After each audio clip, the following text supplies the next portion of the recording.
Guys, I'm here with Dave Teresi, Mr. Energy.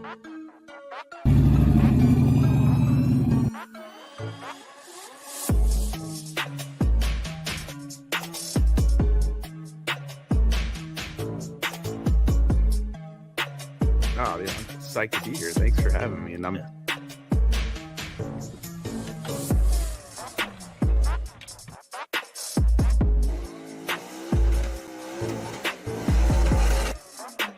Oh, we're looking this for a 6 something. That's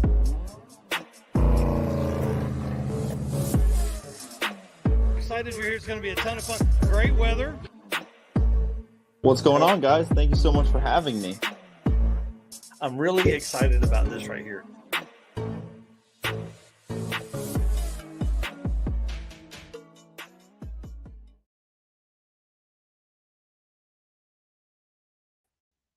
Oh my gosh. I hope you're ready for this one, Eric. This is going to be a crazy show. I want to welcome everybody to the Dragon Drive Show presented by Summit Racing, episode 20. That's right, for May 17th, 2023. Dude, that's one almost a week for the entire season of 2023 so far.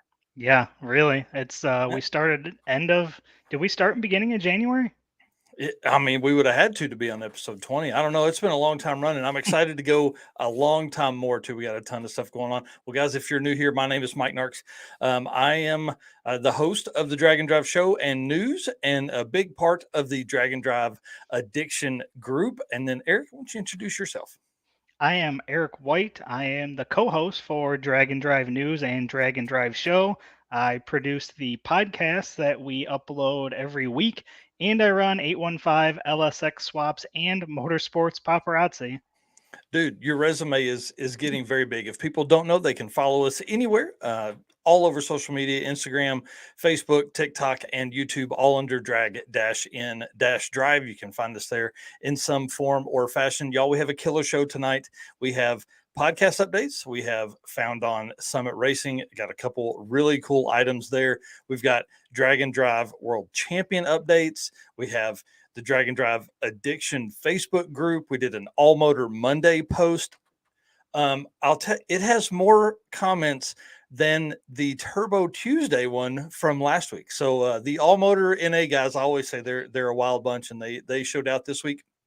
Plus, we have a recap show of the Carolina Drag Cruise. We have the host promoter, Michael Lone. We have Mark White, the devil himself, and Kyle Chapman, Mr. Mustache.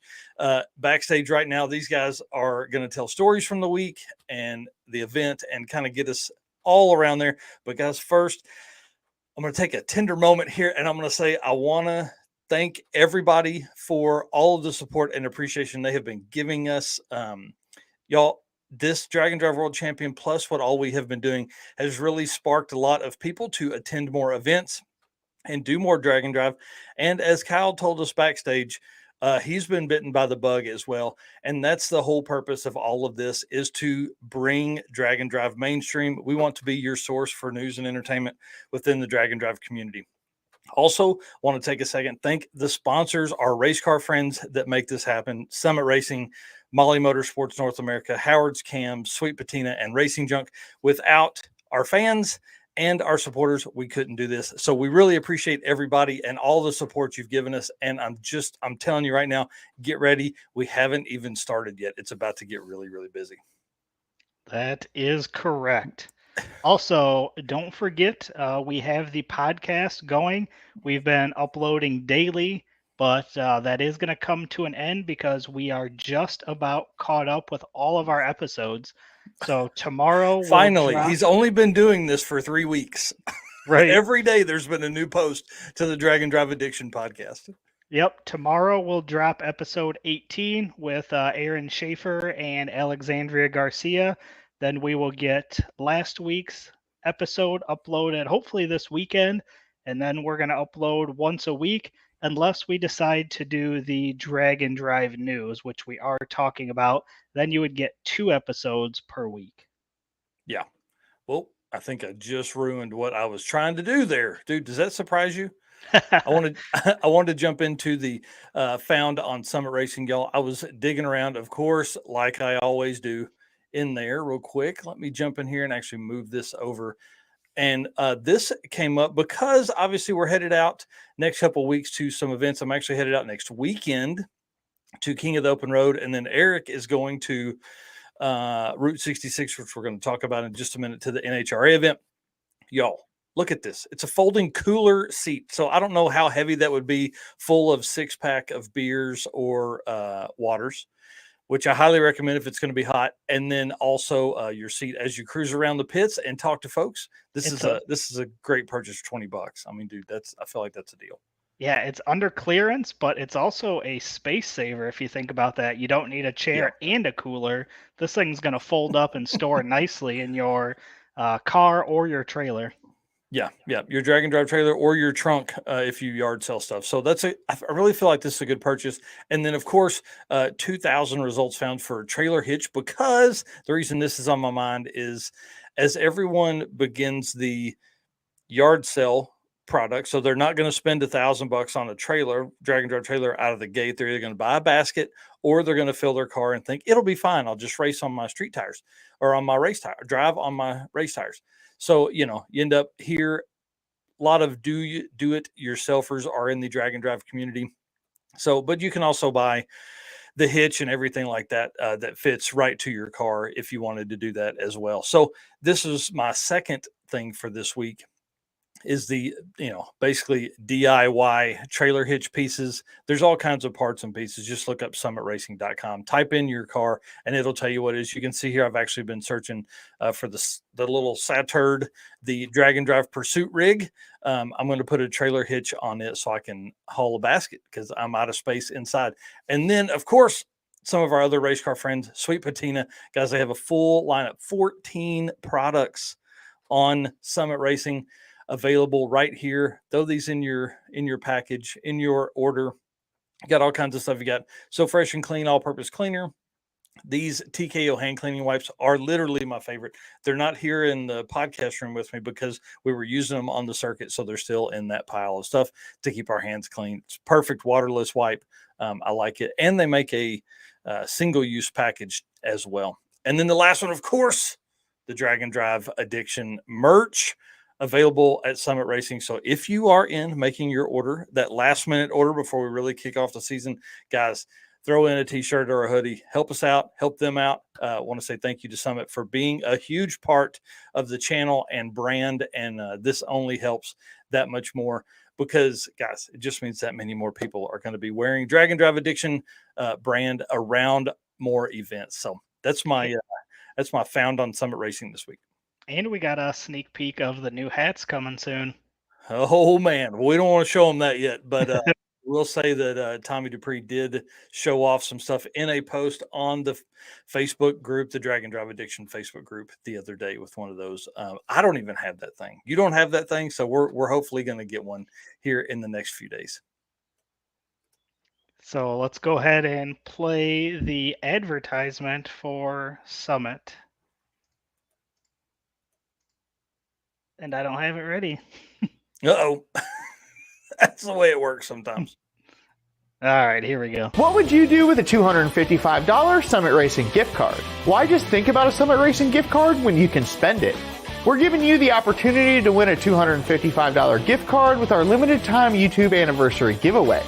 All you have to do is subscribe to our page, click that notification bell, and comment on the official giveaway post on our YouTube channel. We'll randomly draw the winner from our subscribers. Be sure to check the description for terms, rules, and conditions. Why 255? Because Summit Racing is celebrating 55 years in 2023, and $55 just isn't enough. Subscribe, punch that notification bell, and comment for your chance to win. Good luck. Awesome. And you can get Drag and Drive hoodie. You can get some Sweet Patina stuff. You can get yourself a cooler with a chair with a $255 gift card. How cool is that? Yeah, I'm in. That's awesome. And Justin that does the videos there at Summit, he's a great dude, full of energy there as well. Well, also one last thing, we were monetized. We became monetized as of last week, guys. If you would like to drop a super chat or a super sticker, you can do that right over in the bottom corner. And obviously we're going to bring up, I think when we have our guests, I think that's a great way to do some trash talking or move your question up to the top. So I'm sure there's going to be some trash talking out of people that raced at Carolina Drag Cruise, because I think everybody in the Southeast, if you're a drag racer, that's like a class you take in high school or something, I think. Yep. Well, perfect. Well, dude, what do you got coming up next week? This So- week, not next week, this week. Yeah, so on Sunday, I will be headed to the NHRA Nationals at Route 66 here in Joliet, and we are going to check out the Drag and Drive exhibition that they have going on. So we're going to have Alex Taylor, Bryant Goldstone, Steve Morris, Tom Bailey. They're all going to be racing. They're going to be a shootout on Sunday, which I am going on Sunday, and they're also going to have the NHRA finals. So it's going to be very cool. We're going to get to see the Howard's Cam NHRA car. So we're going to get some pictures and videos and content of that. And then also last week, Clint Sadowski said he will be there. Rick Trunkett, Bob Hess, and Clark Rogenstangle are all going to be on small tires. So those 4 small tire guys should make a pretty good race. They've all been mid to high 7s in the drag and drive form. So I'm excited to get all the NHRA people to see what drag and drive is all about. You know, they're used to fast cars, but now you're going to see fast cars that are also going to turn around and drive home. Yeah, I mean, these guys are they're pretty wild. I think that is going to be a, you know, community expanding event, I guess is probably the only way to say that. Having somebody like the NHRA get involved in the drag and drive community can only explode the community that much more. So I think it's going to be a really good update there. I think it's going to have a ton of fun.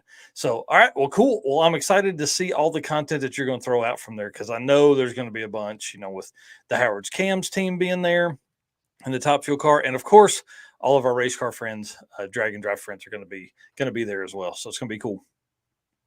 Absolutely. I'm excited. Yeah. Well, let's flip and talk about the Drag and Drive World Champion presented by Summit Racing. A couple updates here. You can find the current standings at draganddrive.com. Scroll down for opening page, scrolls down there. You can see the points on the far right of the page. And then for the full rules and points structure, I'll drop the link in the chat. Do you want to talk about the first bit of sorry, let me put this in the chat real quick on. The first, after one event, we have a total leader tie of 39 points for Alex Taylor, Brett LaSala, and Michael Westberg. I have messaged Michael Westberg. I'm sure Alex is going to attend 2 more events. I know she is lined up for Six Summer, and I'm sure she'll be at Drag Week like she typically is. I also messaged Brett LaSala to see if he is coming back to an event this year. I think earlier when we interviewed him a couple months ago, he didn't say he was going to, right? This was his only drag and drive event, right? I can't remember, but that sounds about right. Yeah. So that'll be interesting. So we'll see what Michael, you know, he just sold the S10. Can he get the new car built in time for Street Week, which we'll talk about in our event update and countdown. And then, so we know, and then Doc McIntyre is signed up, I know, for Midwest Drags, and he's right behind the leaders with 38 points. So it would be really cool to see like an NA car actually come out and win this. He has a really good opportunity to do that. So 38 points there. Aaron Schaefer and Jordan Tuck are third in behind him with 37 points. And Aaron told us on the episode he is making a hard run at the World Champion opportunity there. So the next eligible points event is Six Summer, which is coming up. But this could play a key role later on in the year, is that it's not eligible for the additional points of Class ET or Class Mile Per Hour records being broken. So I think that's going to have a bearing on, you know, like there's a lot of people coming to Six Summer, obviously, but if these winners don't get those 2 points, I mean, could it be something that hurts them in the end? I don't know. And then Rocky Mountain Race Week 1.0, technically in air quotes, is next on the list, but it's only eligible for 1 bonus point because all I have from public record is the ET class record for each, or the ET record for each class. So that's going to be interesting. I've messaged Matt and June both asking to see if they have any mile per hour data from any year since 2015 until now, because that would obviously set the mile per hour record no matter what year the mile per hour data is from. So it's going to be pretty interesting there to see if that is. And then the next eligible event for both points, because of the data they collect, is Midwest Drags, Summit Racing Midwest Drags. So we have class ET and mile per hour records, both that can be broken. And that's why that Doc's messages with me actually made me think about all that, because that's why he's going to Midwest Drags, is because he feels like he can reset the Pro Street naturally aspirated record for a national level event, which is what you got to do for all that. So there's, again, go to the link that's in the chat and look at all the points, rules, and all that kind of stuff. Obviously, the other events, Six Summer and Rocky Mountain Race Week 1.0, are eligible for class win points, finishing points, all that kind of stuff. It's just they are not eligible for all of the additional points, which, again, at the end of the year may be a big thing that could. I mean, I would hate for somebody to lose this by 1 point. That would be pretty tough. This comment right here, Facebook user, not sure who it is. It says the mile per hour data is in the Excel spreadsheet for Rocky Mountain Race Week. Oh, perfect. Okay, well, good. I didn't see it in any of the documents that I had for the links to for the Google Docs that she had put out the last couple of years. So I was digging. Believe me, I'm trying. So I've got all of that ready to post. I posted the Midwest Drag stuff the other day, and I have all of it up with photos and things like that, and I'm building out the Rocky Mountain Race Week stuff now, and we'll obviously do some more digging and find the mile per hour data there. If it's available on that, I'll get it, and we'll make it out there. Corey Thompson posted that. Okay, Corey, I will definitely take a look, because I know he is one of the guys that is making a run at this as well. So perfect. Thanks, Jay. I appreciate it. If you saw the Facebook user there, that means they are in the Drag and Drive Addiction Facebook group. If you scroll to the bottom of the description on the live stream and click OK for StreamYard to use your name, it'll allow your name to pop up there. So anyways, all right, dude, you ready? Yep, event countdown. Man. Yes. So the next event that is up is we're having a dual weekend, which is one of the first times we've done that. We have May 26th through 28th, you have the Road Trip Drag Challenge in Queensland, Australia, which we actually have Mick Apps on next week. He is our guest for next week's show. So we'll also reach out to some other Australians and see if 6 a.m. is late enough in the morning for them to come on and be on with the live stream. We may have to end up doing a recording and then play that during the show. I don't know. And then, of course, same weekend is King of the Open Road, May 27th and 28th at Thunder Valley in Oklahoma City. We will be there all weekend. My brother and I are leaving out Friday night. We'll have the Drag and Drive merch trailer in tow and show up. We've got Alexandria Garcia. She's racing in the 9.0 class, plus getting content for everybody at home. And then we'll probably release a little more info next week, but we're going to be following a Drag and Drive racer around all weekend, interviewing and getting all the passes, and look to put together a real video that would show potential sponsors that something of that level is capable and interesting to a lot of folks. We go right the next weekend. We move from Oklahoma City all the way to Cordova Dragway for Six Summer. It begins June 4th, ends on June 9th. Cordova, Byron, and what's the other one? Somewhere in Iowa or something like that? Great Lakes and Tri-State. Yep. So good event there. Again, that's the next national level event. And then you go to Street Weekend UK. This is I skipped over Alaska Speed Week, which I talk about being one of my favorite ones every week because obviously the scenery there is going to be really good. So June 11th through 16th, Alaska Raceway Park. I think their trip is like 800 and something miles or something like that. So ought to be really cool to see the videos come out of that and photos come out of that. Street Weekend UK, June 16th through 18th. And then you've got BC Drag It Challenge, June 15th through 19th. So if you're adding that up, that is 3 events in one weekend, right? So that's pretty exciting to think that we're going to have that much drag and drive content to sort through for we're going to be busy, dude. We're going to be really busy. So that's the first time 3 events have culminated on one weekend. So we have King of the Open Road and the Road Trip Drag Challenge on May 26th and 28th. And then we have, Alaska Speed Week, Street Weekend, and BC Drag It Challenge at the middle of June.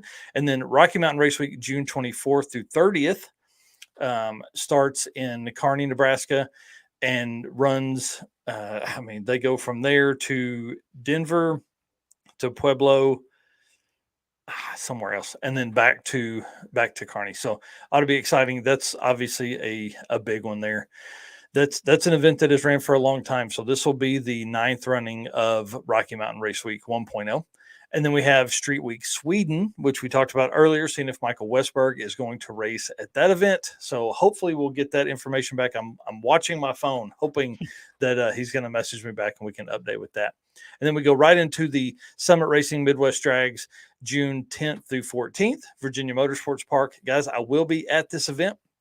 We'll be pit announcing on the live stream, and I've said it before, but I feel like the Midwest Drags live stream is the best live stream within the drag and drive community because of the conversations we have during slow times of the track, or a picture-in-picture setup, which gives us that much more opportunity to entertain the folks at home. We are actually having weekly phone calls and conversations, conference calls about the live stream that goes on there. So it ought to be really, really good for all of you at home.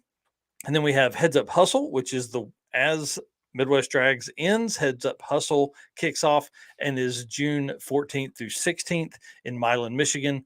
And then that is an eliminations style event. So you will qualify on Friday, qualifying round 2 on Saturday, and then an eliminations shootout based on your qualifying average for Sunday. So it's a whole new format for all of that, and for drag and drive. So it's going to be interesting to see that. And then Central Illinois Streetcar Shootout and Stroll, put on by our buddy Kyle Beaumont. He's actually piggybacking on the Central Illinois Streetcar Shootout and adding a drag and drive aspect to it to try and bring some more of those drag and drive racers into the community and show that not just drag racing is fun, because we know that is, but how much fun is it to add in to drive your car? So excited to see how that one works out. And then the same weekend, and this guy's crazy, that's what I'm excited to talk about with Mick, is the Road Trip Drag Challenge number 2 is July 14th through 16th. Are you adding that up?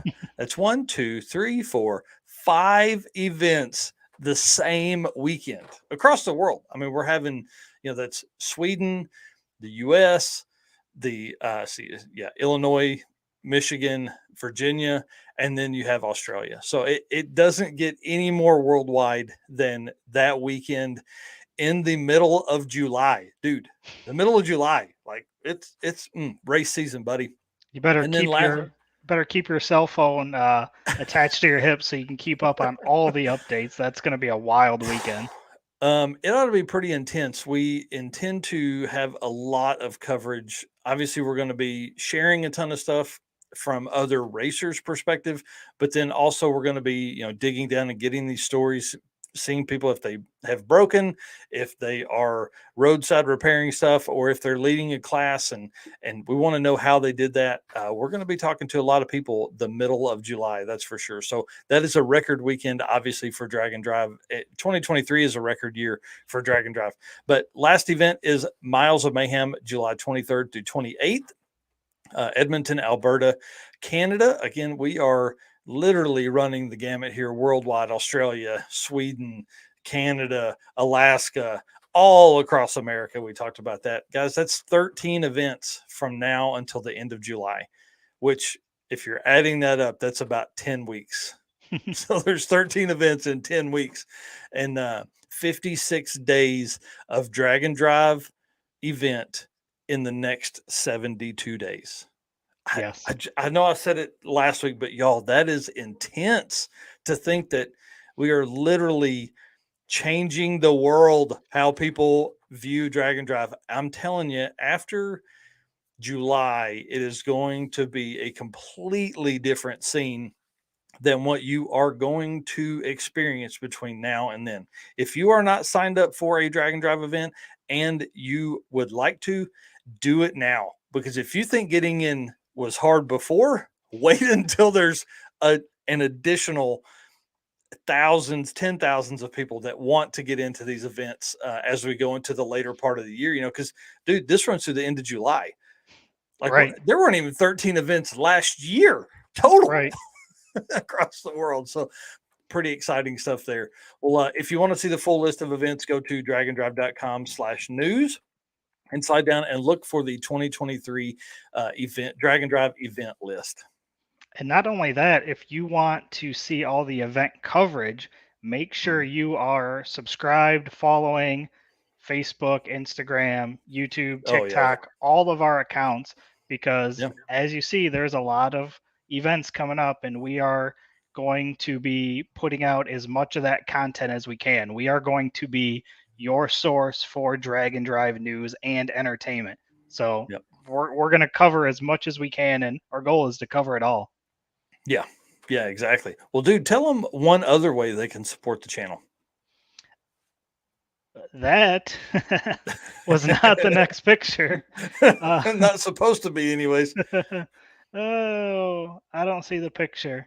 All right. Oh, perfect. Well, So- tell them what it is, and You guys have heard us talking about the Parking Lot Beers and Trailer Burnouts t-shirt. There is only 3 more days to pre-order that shirt. Again, they are $30. That is free shipping. We're going to ship them out around the 1st of next month. So 3 more days. If you haven't got one and you want to get one, dragandrive.com/shop. Go ahead and go pick you up one of those t-shirts. It's a limited run. We're not going to sell these again for a very long time. So don't miss your opportunity to have one of these cool shirts. yep. And we've posted those up quite a bit, so surely they can go find those at any time they need that. So again, dragandrive.com/shop. All right, dude, let's thank one of our sponsors. We want to thank Molly Motorsports. They are a huge part of the Drag and Drive community. Molly Motorsports is the official piston of dragandrive.com. Molly's Power Pack piston is the perfect candidate for your drag and drive car. Molly Motorsports competes in drag and drive events and supports our community. Project manager Eric Grillo raced a 10-second stick shift Nova at Hot Rod Drag Week 2022. He's also competed in Rocky Mountain Race Week last year with his C10 truck. Visit mollymotorsports.com for the most recent line of products. Awesome. So, guys, I want us to enter in to the gentleman's agreement. While this live stream is technically free and doesn't cost you anything, it isn't free for us to host. We spend hours every week prepping for this show to bring you guys as much news and entertainment as we can. So the gentleman's agreement is that we will keep providing content, and you'll hit the subscribe and share button. And we obviously can't check that you're doing this. And that's why it's called the gentleman's agreement, because I trust you to do that, and you trust us to keep bringing the content. So, and we're going to keep doing that. And let's move right into our next guest, or our first guest of the night, Mr. Michael Loans. Like Michael Lone, he is the Carolina Drag Cruise promoter, host, man behind the scenes, all of the stuff. He's the guy that gets all of this done. So I'm going to bring him on. Mr. Lone, how are you, sir? Pretty good. How y'all doing? Man, I'm excited good. for this. This is going to be a fun one because you've actually been on the show before. Yep. And a year ago, something like that, I think. Yeah, about that. I've been on Yep. actually a couple of times. Yeah. One of them was actually at work. Nice. Went hid in a that's closet. That's what we do around here. Yep. Well, we're not going to go into a real deep dive into the event. If folks want to see the full history of Carolina Drag Cruise, you can look up on the channel and search for your interview from May 5th, 2022. So, but why don't you introduce yourself and give us just a quick recap of how the event got started? Well, Michael Lone from upstate of South Carolina. Back in 2011, I bought an S10 Blazer with the whole idea of doing the drag week deal. And 7 years later, it popped up on my Facebook saying, hey, 7 years ago, you bought this Blazer. And I was going, what the hell? Yeah. I didn't have it wasn't finished. I didn't have the money to chase it. Yep. You know, it was either take out, sell a kidney or someone else's kidney. You know, take out a loan, go deep in debt, chase the dream, or do something different. So I chose something different. So in 2 months, we pulled off the first Carolina Drag Cruise. We had 16 competitors, and I called up a bunch of friends, said, hey, can you do this? Hey, can you do that? Can you do this? And we pulled it together and pulled it off. And that started Carolina Drag Cruise. That's And awesome. we've gained, I mean, I still haven't done a drag and drive yet. So I'm working on it. Them. I've hosted them. hosted You just four, but I competed still yet. haven't done one. So That's awesome. Well, I think I get So you partial said- credit. I mean, kind of. You kind of do the route when you host it. It's hard with the circuit. I actually skipped the last like 2 checkpoints and ran on to the cruise night setup. So, and we're going to talk a little bit about your experience this time. Yep. And which tracks did you guys go to for this year? For the The spring event. Sorry, for the spring For the event. spring event, we were scheduled to do Greer Dragway, Union County Dragway, and Shadyside Dragway. This year, we did something a little bit different. We were going to do 2 tracks, and then on the third day, do the cruise, and that was up through from Spartanburg, South Carolina, up through Hendersonville, near Asheville, North Carolina, over to Lake Lure, and back around. It was about 130, 150 mile circuit. Nice. Some really scenic drives. Matter of fact, Stacy Galloway, one of our, he won Spirit of Drag Cruise this year, helped me come up with that.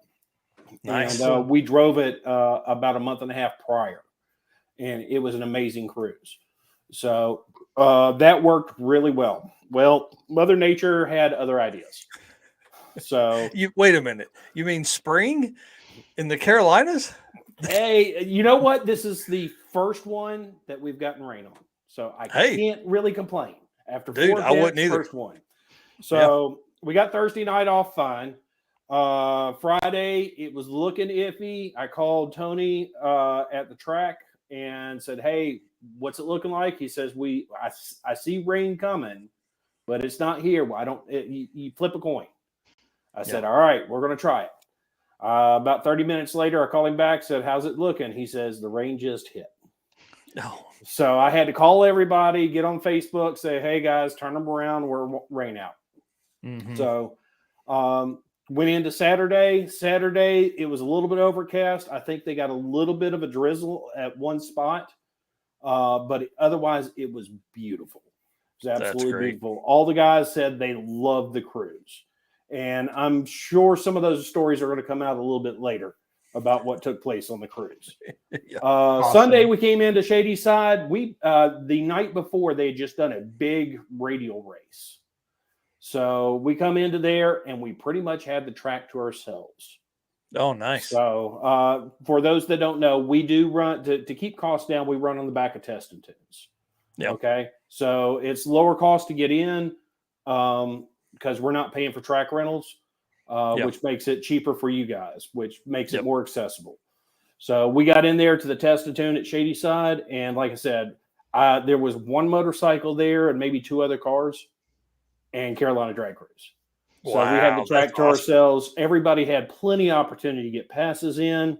We got to the point where at the end of Drag Cruise, I take the previous day's runs, calculate who's got the fastest 4 machines, invite them to a fast 4 shootout because we run for big money, 1,000 pennies, and a big trophy check, and which costs a whole lot more than 1,000 pennies.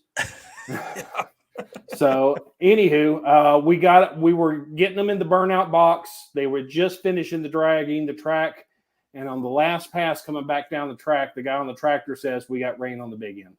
Oh man! At 4:00. So, that didn't happen. So we went ahead and got everybody turned in time slips, got the calculated, handed out awards. So it was still a good drag cruise. Now the guys that were invited to the Fast Four shootout came to me and said, "Hey, we still want to do this. Can we get together and do this shootout?" So we have agreed that we're going to all get together, set a date, and we're going to finish it out at Union County since we didn't. Nice. That's cool. That's awesome. Yeah. So that's the short recap of Carolina Drag Cruise. Yeah, and I'm sure some other stories will come out as we run through these topics here. Yeah. Awesome. Well, tell us about some of your favorite cars from the event. All of them. They came to my event. Yeah. No, honestly, God, you guys already know what my favorite car is of the event. And that was, hang on, because I'm lousy with names. Jason Robertson with the Goblin. For those that don't know, if you know what an Ariel Atom is, it's the American Ariel Atom. They took a Ecotec motor, put it on the back of a cart.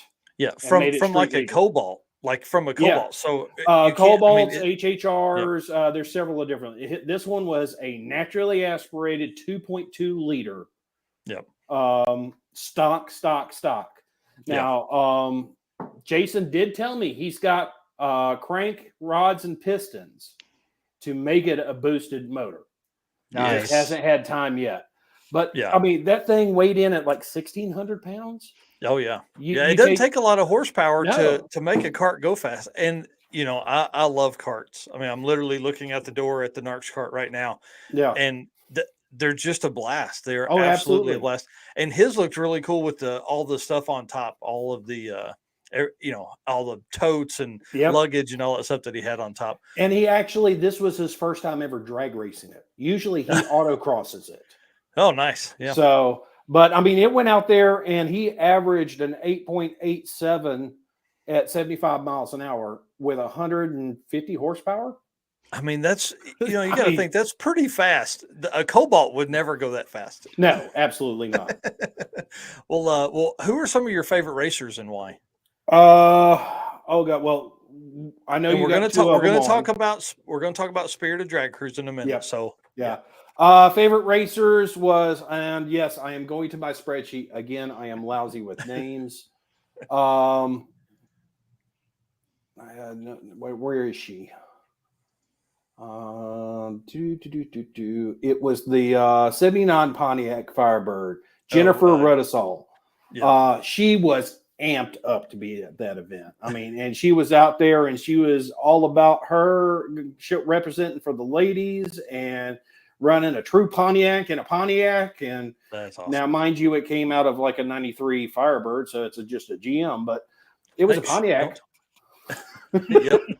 Yeah. And hey, that car is super nice too. It looked like it would have been a ton of fun. That little Formula Firebird was just amazing. And after she made last pass, she came up to me and says, "All right, now I'm putting the bottle in it."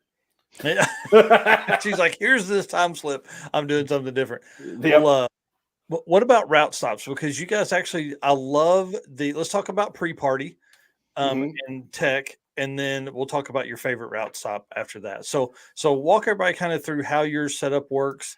Okay, with your pre-party. So one thing that when I created Carolina Drag Cruise, and it goes back to the reason why I still haven't done Drag Week.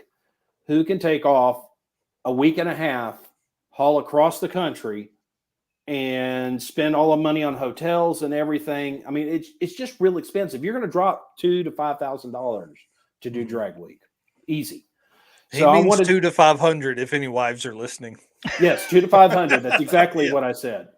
But you're going to spend big money on it. So I wanted something that the working man could do. I wanted something more entry level.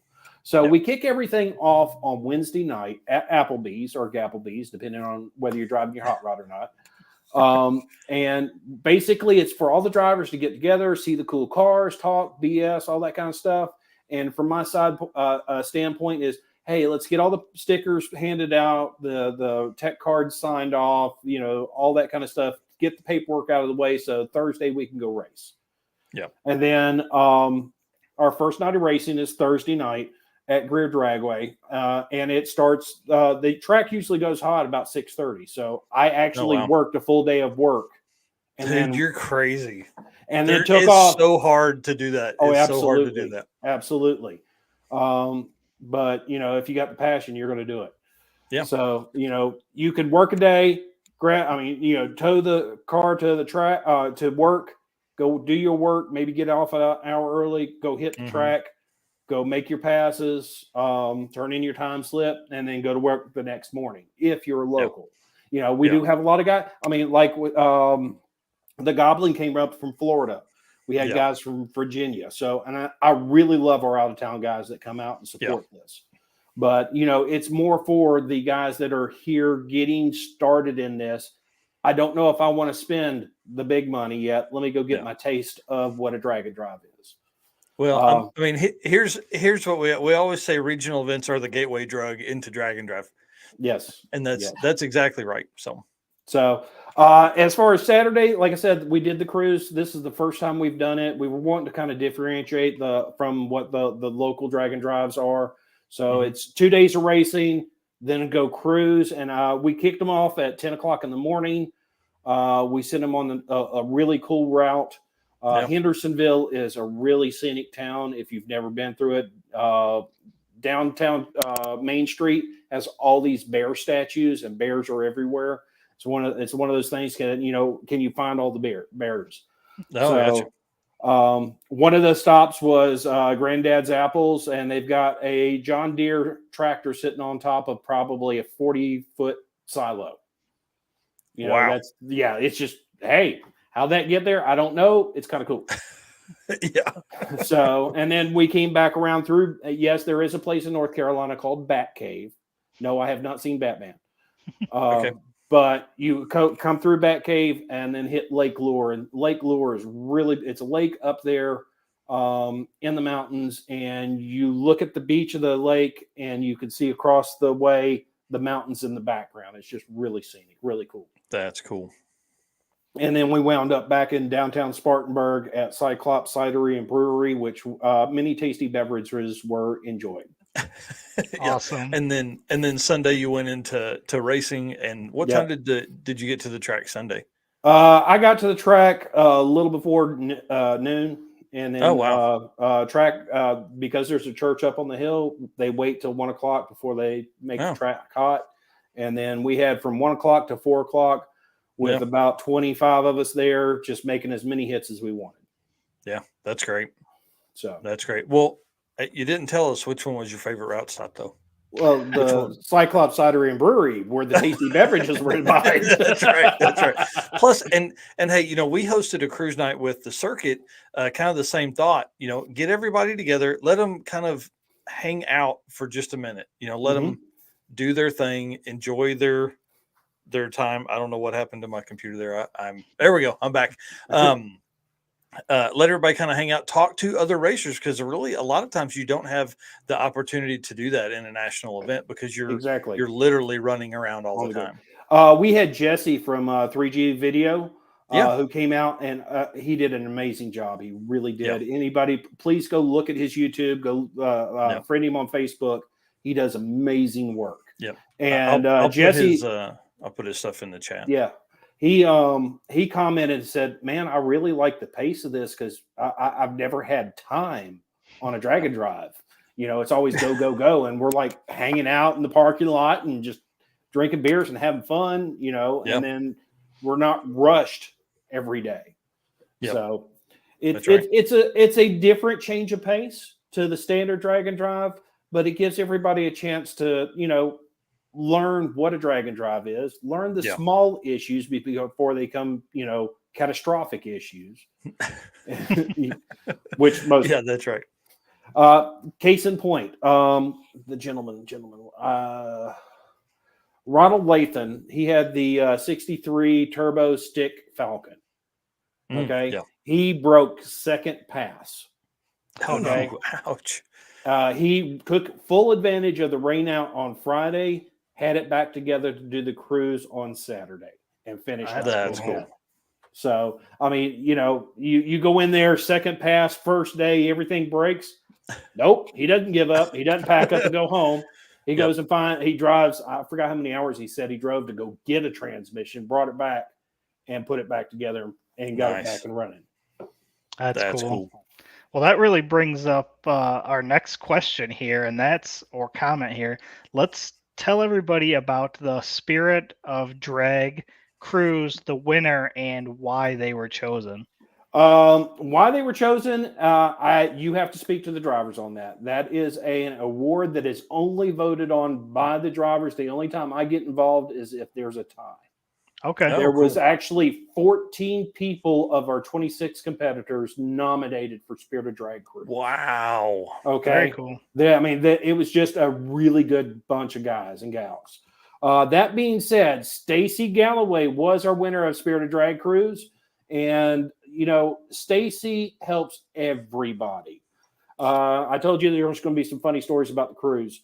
So Stacy gets, all right, first, Stacy and the Galloway gang, which there's like four different Ford. I was going to say there were 4 cars this year. Yeah. Yeah. 3 Fox bodies and 1 Maverick. The Galloway gang, I don't care what you do. They're the last to leave Greer on Thursday night. Wow. Because, if you get, unfortunately, he's not here because I would rather him tell the story of them chasing the trailer at Greer that got away from them. They were pitted on a hill and they took the trailer off and they were going to do something. Next thing you know, that 2 of them turned around and saw the trailer going down the hill. Ooh. And Jesse did get the footage of them dragging it back up the hill. So that is hilarious. You can find that on the Carolina Drag Cruise Facebook or on Jesse's channel. But, he's always there helping everybody. He always makes sure that everybody gets in. He had one of his friend's sons running a 70 Nova that was having vapor lock issue or fuel lock issues. Carburetor was just boiling over. And he had already gotten to Cyclops at the end of the cruise. And he went back out 7 miles to go help him limp it back in. Nice. After that, Jesse with 3G dropped his iPhone somewhere on the side of the road taking pictures and was hunting it. And we were calling, hey, where's Jesse? Nobody's seen Jesse. And finally he messaged back saying, yeah, I'm stuck at Lake Bowman looking for my iPhone. So him and some of the other Galloway gang got back in a car, their drag and drive car, drove back to the lake and helped him find his phone and got Jesse back home. How cool. So, I mean, like I said, he's always got a smile on his face. He's always willing to help somebody out. He doesn't leave anybody behind. He'll stop anywhere that there's somebody pulled over, try to help them out. Yeah. And again, that was voted on by the drivers. That is so cool. Yeah, I've heard the Galloway name a bunch this year, especially. I think some of those I know some were down at Sick Week, and then obviously on your event. So that's always a plus. And then I think they're registered for another couple throughout the year. So yes, let's talk about. Go ahead. I think they're doing Street and Eat in the fall. They're doing. I don't know if they're going to do Drag Week or not, but I think there's like 2 more events that they're planning on doing this year. Yeah. That's awesome. And I mean, Drag Week is in y'all's backyard this year. So, there'll be a lot of the Southeast racers that I think are going to hit that. And man, you guys have some fast cars there in the area too. Well, let's talk about tight races of the event. Like, only having 2 days, that means people had to, on Thursday, they may have laid up a pass, but now by Friday or by Saturday, Sunday, you've got to make a real pass if you're going to try and win your class. So and we actually had some couple tight events. We did, and there was a lot of gamesmanship going on. I heard a couple of drivers saying that, I'm not going to try to run as fast as I can because I'm going to shoot for the most consistent. That's one thing we do a little bit different. Yep. Some people have the dial your own class. Well, we actually have that basically baked into every class. We give out an award for the fastest average power adder, fastest naturally aspirated, and the most consistent for each class. Doesn't matter what class you fit in. Yeah, all right. So you've got big tires and on mostly stock car, and that puts you in unlimited. Mhm. Okay. You can still, as long as you can run that number at every track, you got a Yeah. good shot at a trophy. Yeah. So I had several guys. Matter of fact, Miata, the guy that was with the Goblin, I heard him say, "Yeah, with the air, I could probably step it up, but I want to shift 200 RPM lower so I can hit my same number from Thursday, so he could get the That's most awesome. consistent trophy." And Yeah. fortunately, he did. But as far as the tightest race we had, and I'm going to apologize because I don't have my whole cheat sheet with me, was the fastest average reaction time. Jeremy Hudson won that one. He won it with an 040. Nice. 040 against an 041 from the next competitor. Man, That's chopping the trees down, guys. That's Exactly. crazy. See, and that's another thing. Instead of putting the 1 second penalty for being late in the lights, I just put a trophy, fastest average reaction time. Now you got everybody trying to hit the tree. Well, and I think that's where a lot of these events like this are we have fun with them because we kind of did the same thing. The Blacklist sponsored a quickest reaction time. And, it's 4. And what's great is, and you guys do the same thing, you use the passes that are submitted for that. It's not like you can turn in a reaction time pass. I can't tell you the number. Your pass. I can't tell you the number of times that I had a driver standing at the turn-in booth going, do I want the reaction time or do I want the ET? Do I want the reaction time or do I want the ET? Sitting there the first night trying to decide which trophy they're shooting for. Yep. It's there's a lot of strategy that's coming into this. I think that's what makes it a lot of fun to have so many events and see how different people do their stuff. Yep. And like I said, everybody's got their own way of doing it, but I'm trying to do it so that I'm not trying to penalize everybody. I want to give everybody a shot at a trophy. I'm not going to give it to you. You got to go earn it. But you're going to have you should have a vehicle. Your vehicle should be able to compete for at least one of the trophies. Yeah. Well, as we kind of wind this down here so we can bring in some of the racers, do you want to give a shout out to your sponsors? My wife. Yes, I do definitely want to give a shout out to my sponsors, and let me see if I can bring my sponsors list up. Gerald Dyer with Dyer Racing Engines. You've got poopies. Where is that at?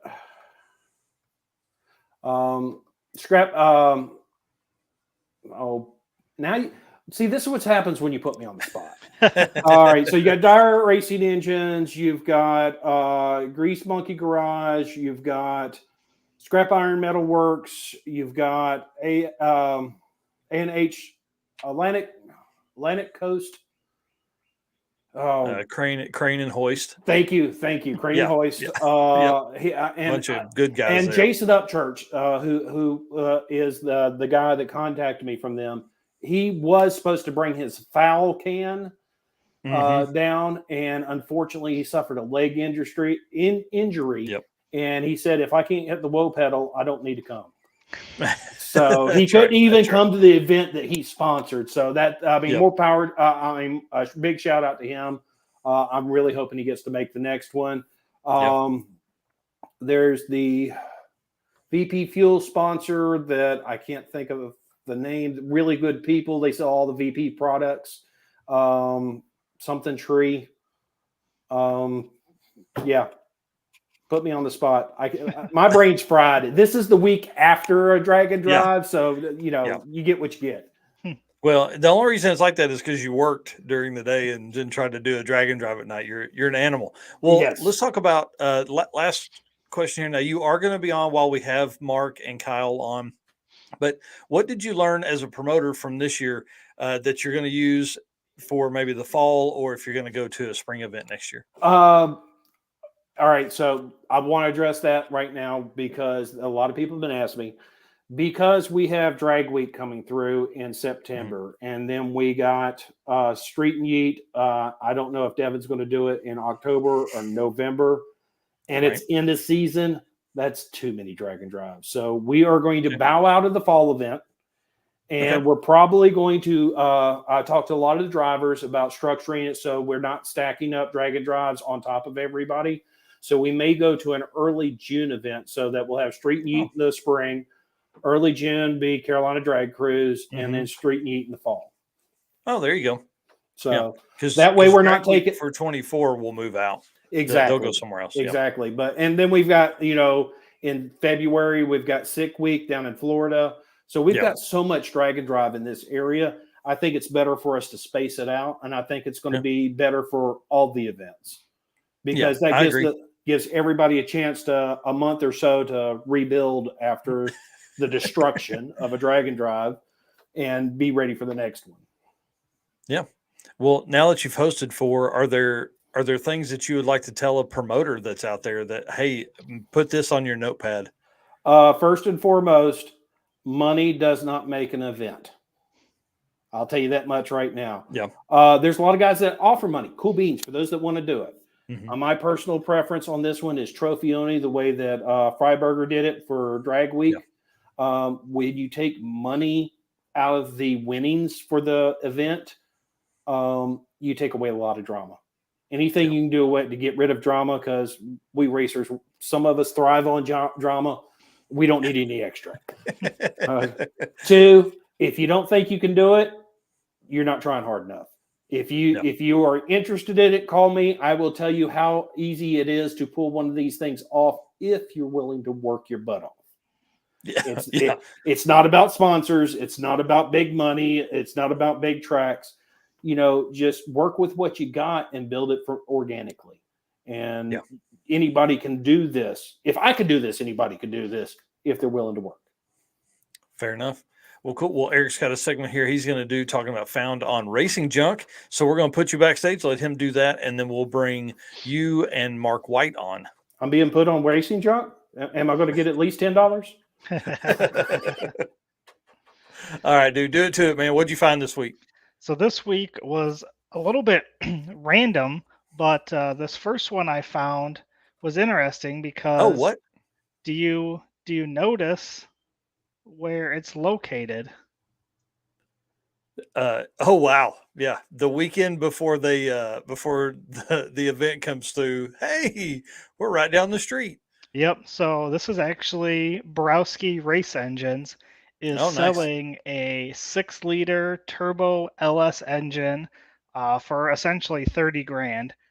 So it's a lot of power for the money, kept costs down by using a GM block.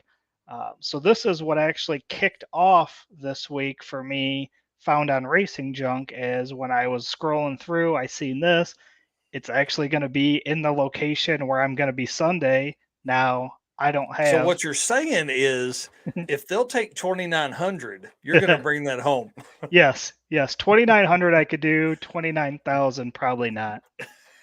So after I seen this engine, I went on a Turbo LS hunting spree, and I found a Turbo LS Malibu. Now, for those who don't know me, I do have a soft spot for a good G-body, especially a G-body wagon, but any G-body. Man, when I grow up one day, I'm going to build one of those. So this one's $40,000. It's a rod and piston, 370 LS, BTE Glide, Fab 9, welds, parachute, fuel tech, BTR cam, intake, air to water intercooler. It's glass and front, fiberglass front and doors. So again, very, very cool car. Again, I love G-bodies. Yeah. And my final one was really a bit off the wall, so I had to include this one, a twin turbo 1927 T-Bucket. Take a look at that thing. I can't imagine how intense that is to drive. Yeah. I mean, I do see they have the funny car hoop there. That I think that would only make it worse. That car being open would make me feel claustrophobic. Yeah. So it is $45,000. It's in Long Beach.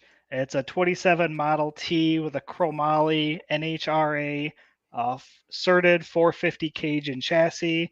It's a 5.7 forged internals. Mike's 2-speed glide, trans brake, Ford 9-inch, 343 gears, twin GT45s. That sound familiar? Yeah, yeah. It's what's Just in my like your Fox, body. body.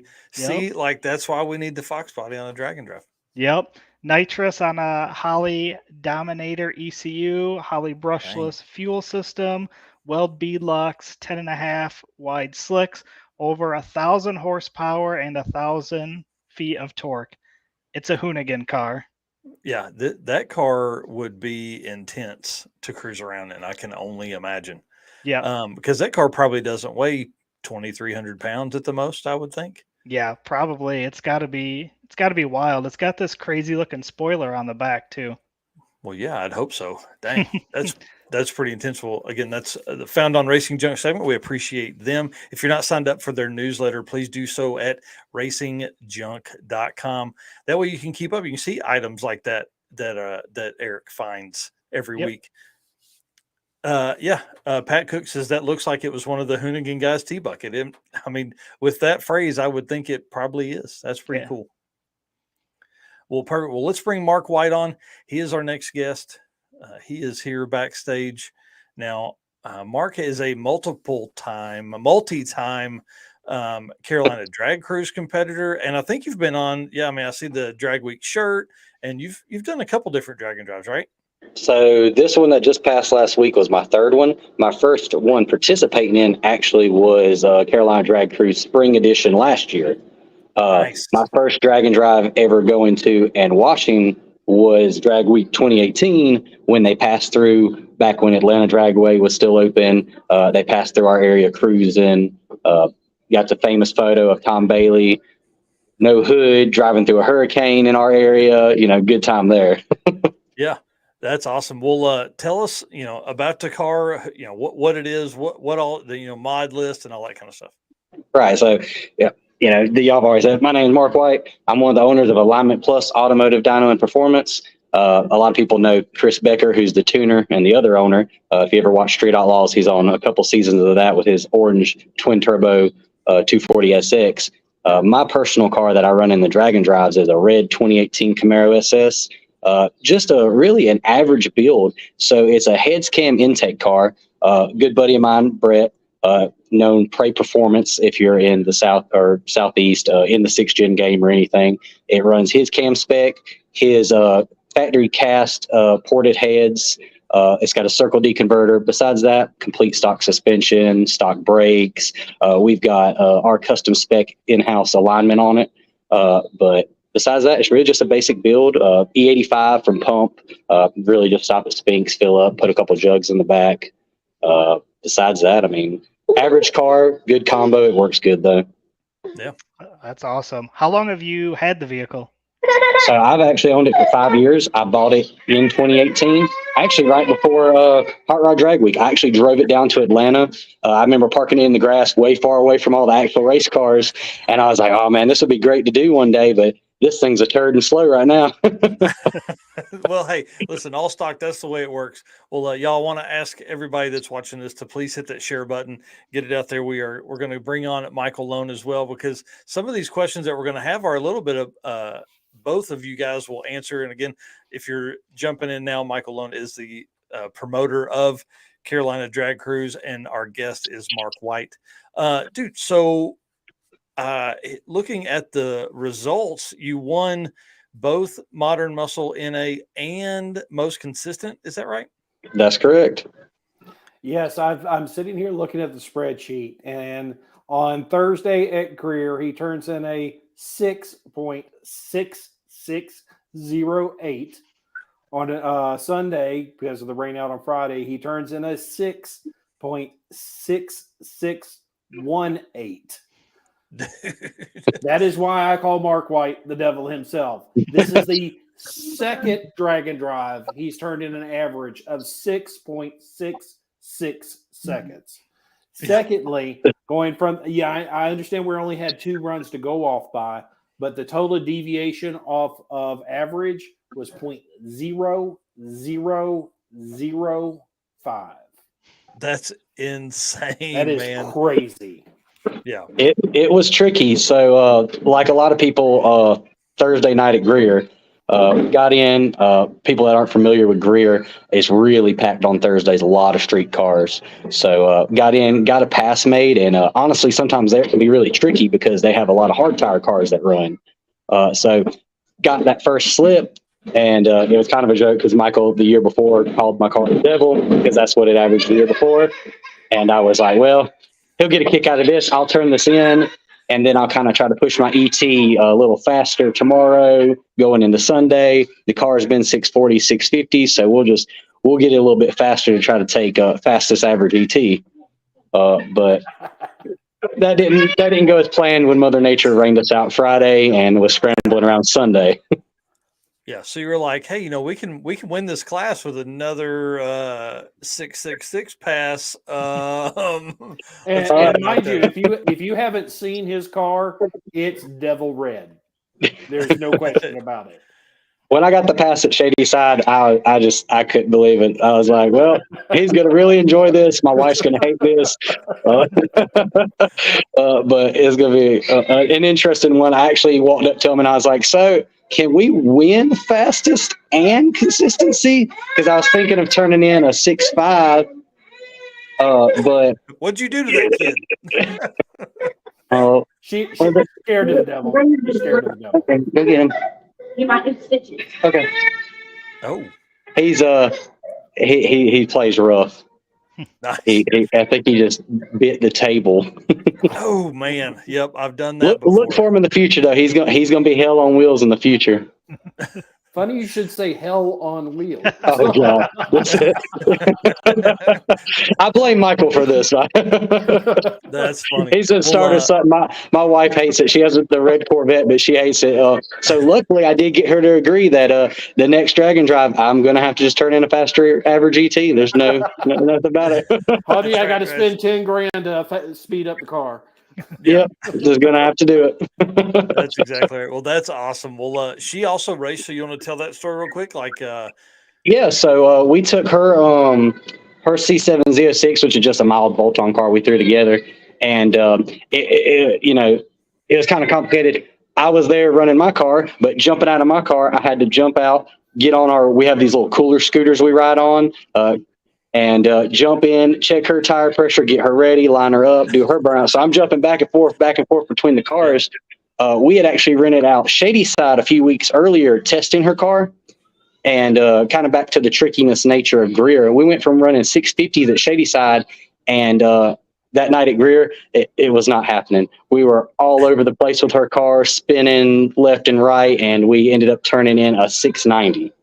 Wow. Which made Sunday even harder to duplicate because we kept going too slow, too fast, too slow, too fast, just bouncing all over the place with it. Yep. That's crazy. But well, they both, husband and wife, made the Fast Four. Wow. That's pretty intense. And what he's not telling you is we drew cards and we drew each other first round. Oh, wow. Yep. On Mother's Day. I was On Mother's Day. Here's the away real from the question. start line on that. I did not want to be in the middle of those two. Yeah, here's the real question. Would you let her have won? No. This is the South. She gave me the whole bit of it's Mother's Day and take that into consideration, and no. I told her she had to find another crew chief to line her up. That I was rolling in, and as soon as the lights dropped, it was game on. That's awesome. So what was your favorite route stop or track during the event? So I'm really partial to Shady Side. It's such a laid back place. Really kind of peaceful. If you ever go there, definitely try the bologna sandwich or the bologna burger. Really good food there. But I love that track in general. My favorite spot though would have been the Lake Lure spot. I haven't been there in years. It's right underneath Chimney Rock, and it just really has some beautiful views. Sigma Mag actually picked up a photo I took as a joke. So I've had a bunch of 4th gen Camaros, catfishes, whatever. So when we rolled into Lake Lure, we seen a little a boat launching ramp, and I backed my car and trailer kind of down the ramp like you take a catfish photo of, and it seemed to be they picked that photo up and got a good kick out of it. There's some beautiful views there, it really was, and some good food. That's cool.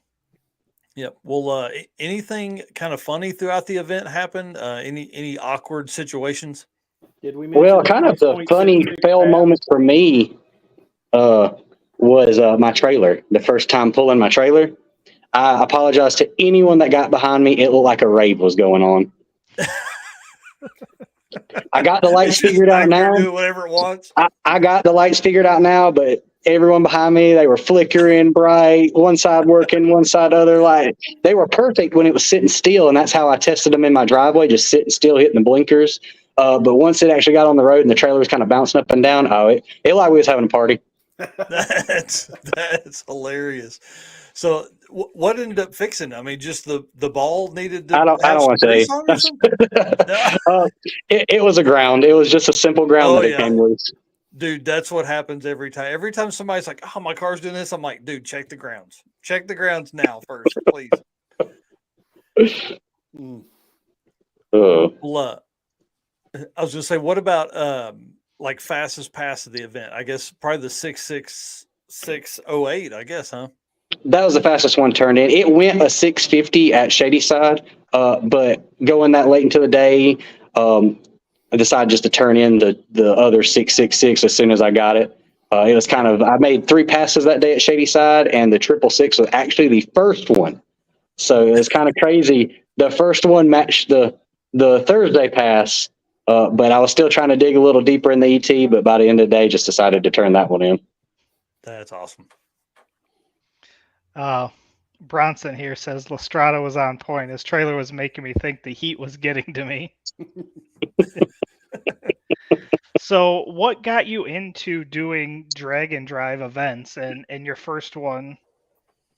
So what got me into it was Hot Rod Drag Week 2018. This is the first time seeing anything like that come through. We went down to Atlanta Dragway, and I walked up and I was like, damn, these cars are fast. Not only are they fast, they're fucking pulling trailers. Yeah. And I was like, well, I'm gonna kind of follow these guys, and their route actually led them pretty close to where I live, so we could kind of follow their route and stuff.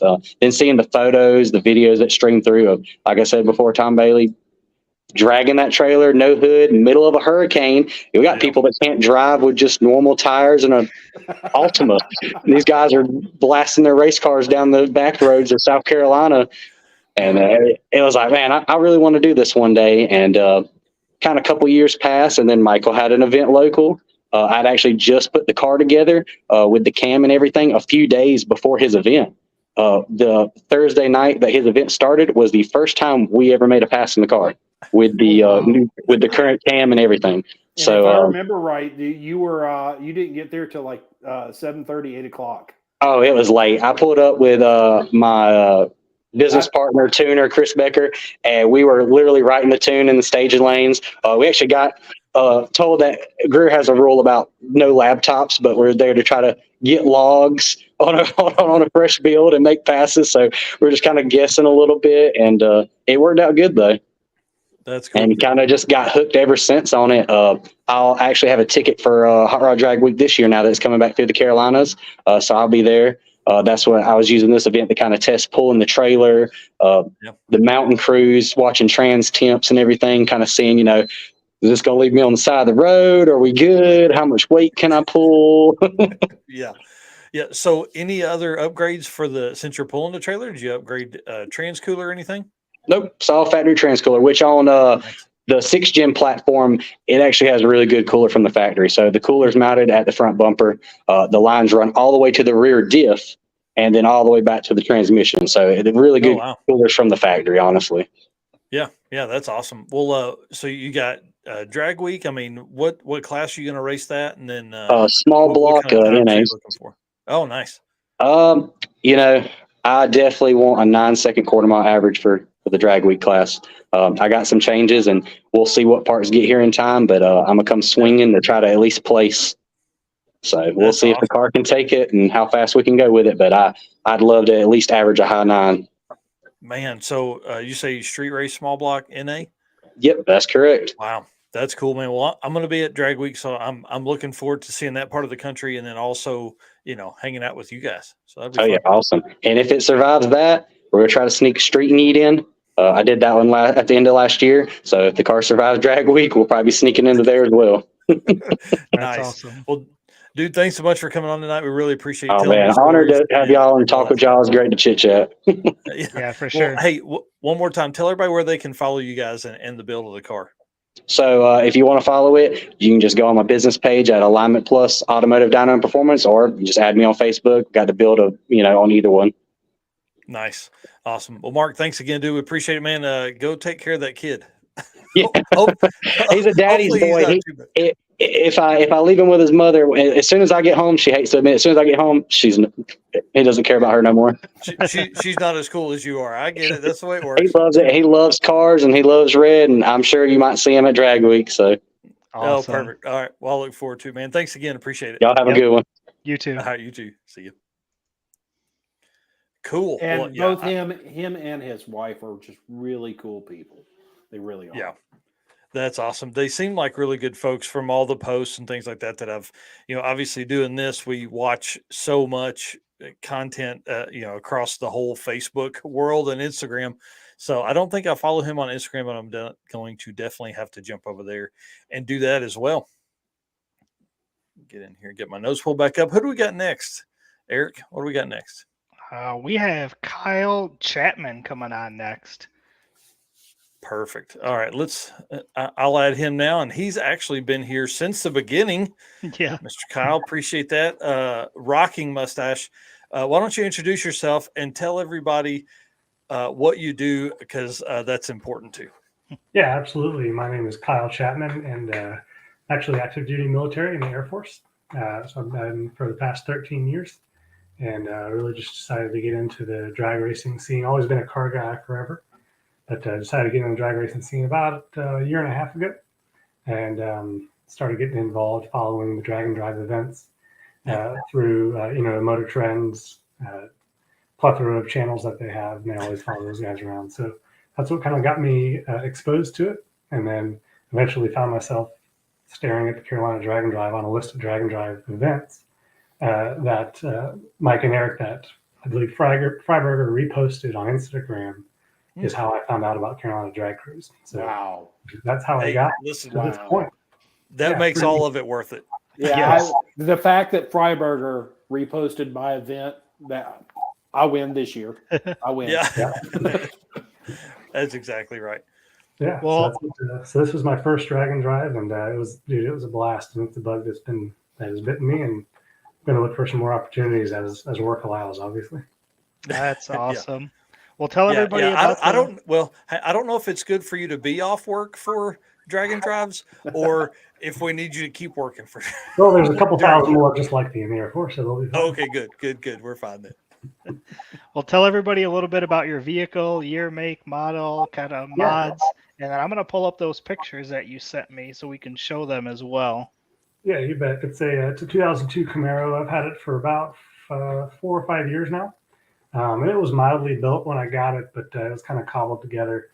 So it's a heads and cam and LS6 intake, stock bottom end, LS1. Goes through a 6-speed transmission that's stock case, but it's got some upgraded internals inside. And then that goes to a GM12 bolt with an Eaton posi in the back. So relatively stout drivetrain. And I've done a handful of suspension upgrades to get it pretty consistent on the launch. And a clutch that's pretty aggressive that I am still figuring out. The car has a total of about 12 passes on it. I am very in the infant state for my seat time for the car. Now, it is a ton of fun, and I love the challenge of 60 foot in a stick shift car. So it's a lot of fun. He says he's got 12 passes in it. The spreadsheet says something different. We've got a ET of 8.359 at Greer and a 8.4098 with a total deviation of 0.0254. So not only did he, he won the most consistent stick shift, and to do something that tight in stick, that's amazing. He's got the driver mod installed. Here's the thing. So I launched the car 2 different ways. One breaks things, And, the other way, and is relatively consistent. And the other way is I'm still figuring out, and that is to have a nice feather the clutch off the line, try and get a 60 foot out of it. But yeah, I'm trying not to break the car because I don't trust that transmission right now. So just doing a 6,000 RPM sidestep clutch is not in the future of the Camaro. So that's what I would like to do, but that's not going to happen right now. So yeah. So what clutch are you running? It's a Monster twin disc LT1.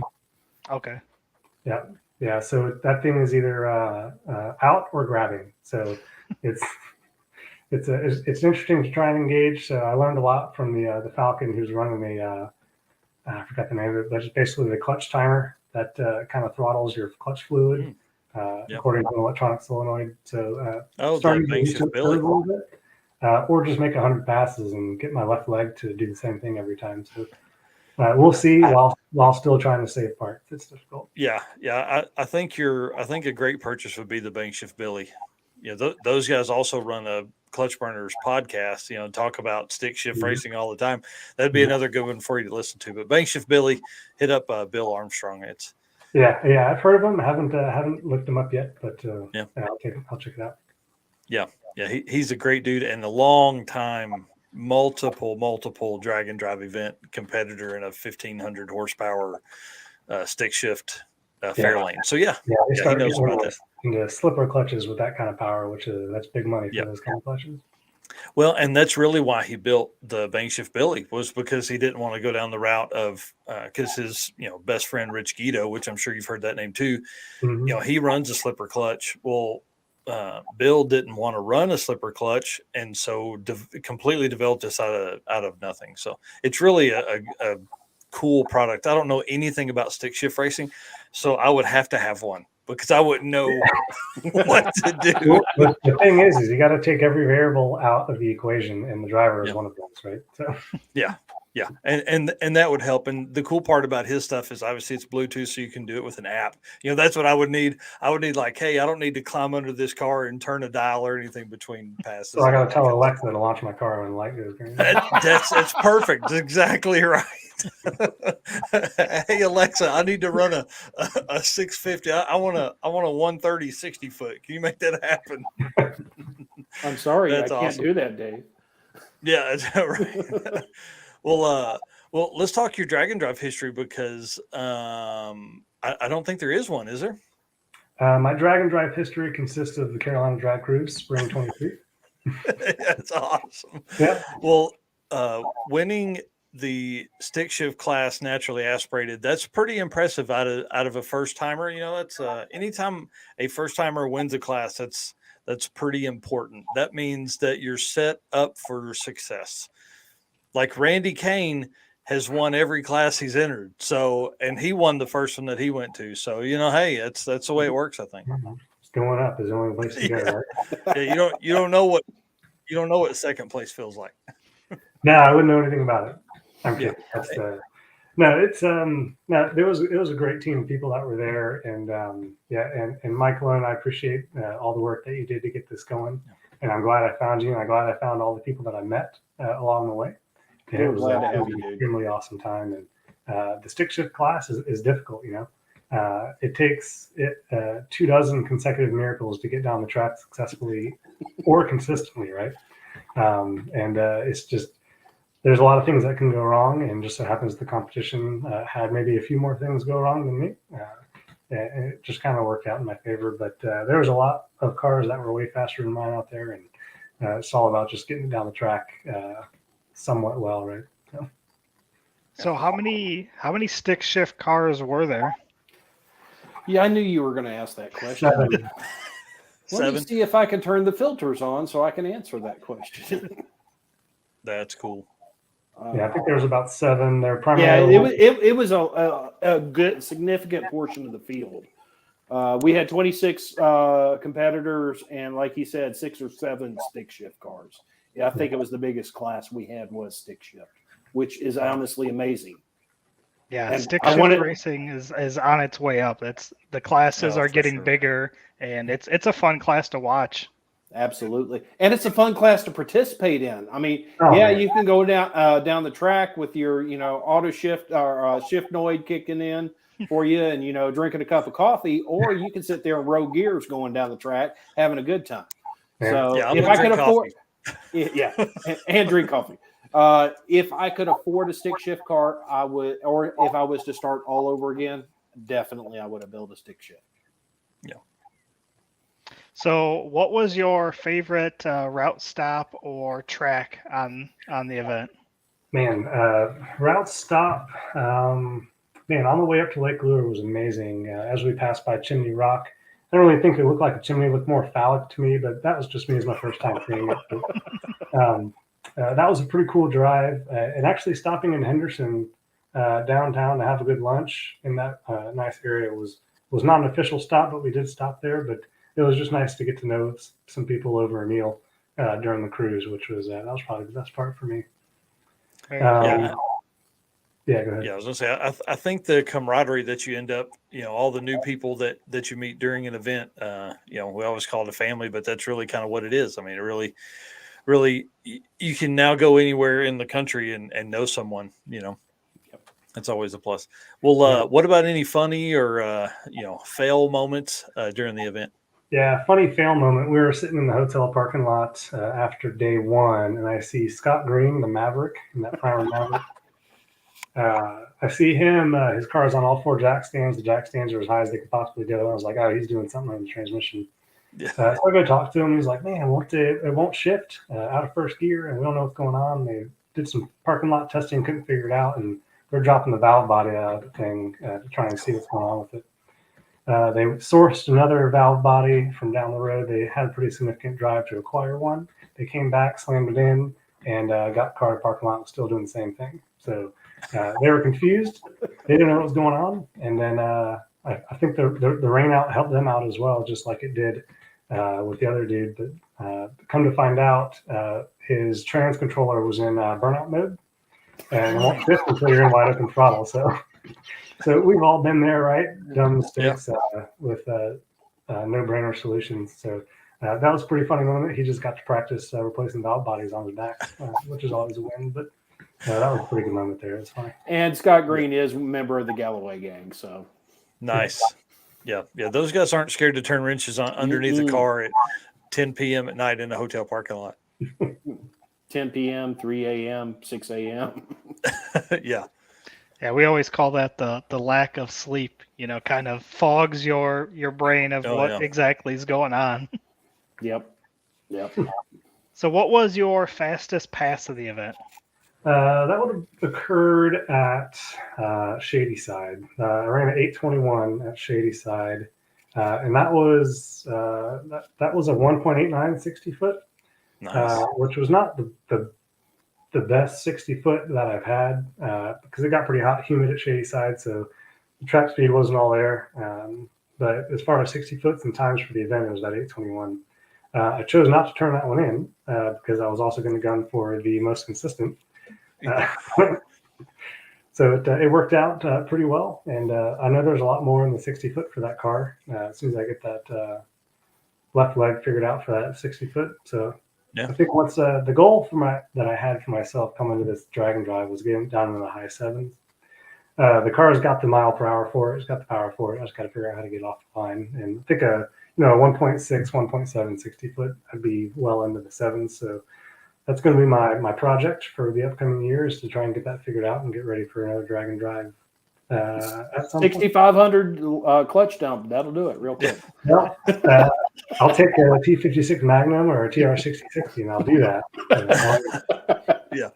That's the struggle. That's why stick shift racing is the most fun stuff to watch because it either goes well or it really elaborately doesn't. Yeah, exactly. Either way, it's going to be spectacular. Spectacular good, spectacular bad. It's going to be spectacular. But when it comes together, it makes it all worth it. Absolutely. Yeah. Oh yeah, for sure. Do you remember what your ET was on that slip that you turned in then with the better reaction time? You mean the one from Shady Side? Yeah. That was the 840. 840. At 87. Oh, okay. And I think that one had like a 2 flat 60 foot. Yeah, I didn't record 60, so I can't help you there. Gosh, Gotcha. you record everything. man. Okay, fine. Well, Next year hey, we'll do and- the best 60-foot trophy. Hey, Well, let's talk about that for a second, because that is a little bit of a struggle that I have.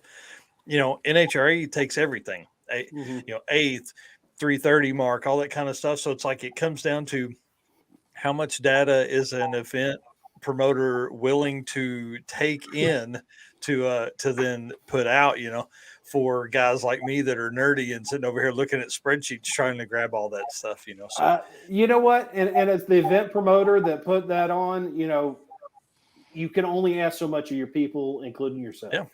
Yeah. So- Oh, hey, I lived it, man. I know. Yep. I know. Yep. Yeah, So, we've been down. I've input, you know, hundreds of time slips. So I can't say I'm the only guy doing live data entry, but I am one of the few that do live data entry. So it's- go ahead. I was No, just gonna say what got you into drag and drive events? What kind of got your interest, and how did you get into doing this first event? Yeah. So me and a buddy of mine, Brandon Mooney, we're in the Air Force together, and we've been car guys and stationed together for a long time. And like I said, we've kind of followed the major drag and drive events and said, man, one of these days we're going to have some cars that are going to be able to do that. And, all the stars aligned for both of us to have a pretty cool car to bring to a drag and drive event. It gave him the push he needed to get it finished in time. Mine was pretty much ready to go. My Limfac was my car hauler that got me down to the Carolinas, but we got everything together, and like I said, when Freiberger shared the drag and drive post about the list, we said, "Oh, that's the one right there." So we just targeted it and told our wives and said, "Too bad," and we're gonna go. that's cool. So he attended as well. Yeah, he did. Yeah, he was in a black Firebird. Nice. Very So cool. fourth gen on fourth gen crime there, huh? It was. His was automatic though, so he was eating sandwiches. That's awesome. Well, do you think you guys will attend? Is that going to kind of be a thing? You guys are going to try and both get into events together, or what's your next one you got planned? Absolutely. We're gonna try and tag team these things as we can have time. We've got some work stuff coming up that's going to be a year long, so it's going to probably be at least a year before you guys see us again. But after that, we're going to plan on getting into some next drag and drives. Looking forward to it. Dude, that's awesome.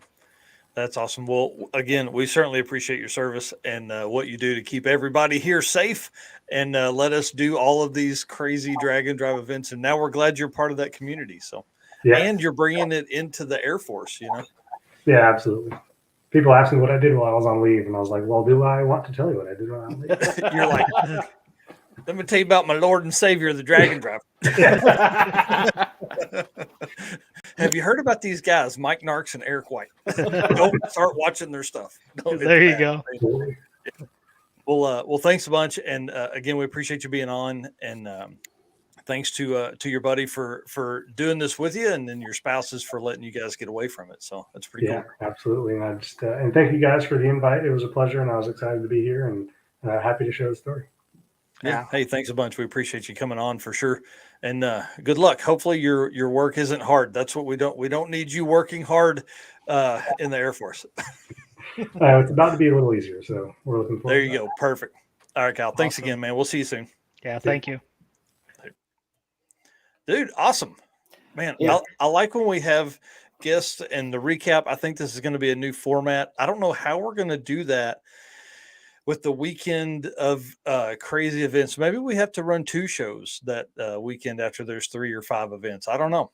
Well, you can Maybe- do the Saturday show and the Wednesday night show. Yeah, maybe it's just going to be a 4-hour episode. I don't know. No. We'll be like, Dragon where's that Drive coffee? Marathon. Yeah, Dragon, call 1-800. Help us. We got co-hosts popping in. We're taking naps. You know, that's the way it works. Well, dude, we really appreciate you coming on too, man. It's really fun, and with 4 events under your belt, I'm excited to see what you got planned for the future. And, every time we've had you on, everybody's always said they've had a great time. Yeah. And anytime that they've attended a Carolina Drag Cruise, they've had a good time. So I think your work is doing well. I think you're doing good for the community. So I'm learning every time I put one on, and I listen to my drivers and I try to give my drivers what they want, as long as it's fair and even across the board. Yeah. Yep. We'll tell everybody where they can find you and all that kind of stuff again. Carolina Drag Cruise on Facebook. You can also find us at carolinadragcruise.com for rules and event registration. Nice. Awesome. Well, thanks again, Mike. Appreciate it, bud. And I hope to see you sometime. I mean, I really intend to get to one of the events. I remember somebody saying they were going to be out this year. Who was that? Man, listen. Well, it was before freaking 30 events popped up, and I'm like, PTO. I gotta juggle that a little bit. Yeah. I know, dude. And I know it's hard to hit some of the regional events because, like you said, there's so many out there. I'm just glad you guys are on here doing what you do and promoting the community. Well, thank you. We appreciate that for sure. It's a ton of work. So we love it though, man. I'm telling you, it's a real passion. So next year, if you can't make it, just send a beer. Yeah, hey, I'm in. I'll send. Listen, I'll call Applebee's and I'll be like, hey, there you go. The dudes in the parking lot. Will you take them a cooler? Awesome. All right, thanks, guys. I really do appreciate it. Yeah. Later. See ya. Dude, what a fun show this has been. And we're not done yet. So everybody stick around. Eric has been working diligently behind the scenes. I say that every week, but dude, you've been working really hard on the podcast and really helping the brand and channel and everything like that grow. If people are watching this on YouTube, you've also noticed we've been posting a lot more YouTube shorts. And Instagram is coming. That is our next step. So we're going to start doing more reels again as we get there. And then, of course, Eric is cracking the whip. TikTok, we're coming hard for TikTok. We're posting stuff. TikTok is the place to be right now. You've seen the video that I just posted that did very well. So we need to get that kind of stuff. 700,000 or 800,000 video views only helps grow the channel and again helps our sponsors and all that kind of stuff. So all right, dude. Well, tell everybody what you did this past week for the post of the week on Drag and Drive Addiction Facebook group. Yep. So last week we did the Turbo Tuesday. So this week we went with the All Motor Monday. So we wanted to see all those NA builds, and boy, did we get some pictures this week. Well, I've told everybody before, the Naturally Aspirated group is a pretty wild bunch. Mainly one, keeping those cars alive, but then two, anytime I post anything about anything, it's, hey, when's the NA list coming? And so there's a lot of NA records that we're going to start dropping. We dropped the few for Midwest Drags the other day, and then Rocky Mountain Race Week should come tomorrow. So anyways, let's go ahead. All Motor Monday. This is obviously naturally aspirated engines here. Yep. We had 110 comments on this post. So incredible. Yeah. So here's going to be some of the photos. As I'm going through these, if you have an idea of what we should do next week for our post of the week, put those in the comments as well. Yeah. While you run through those, I'll watch the comments here. So perfect. So we've got this beautiful All Motor Michael Heston that posted this one. Looks like they were mocking up the exhaust here. I always appreciate a good custom exhaust build.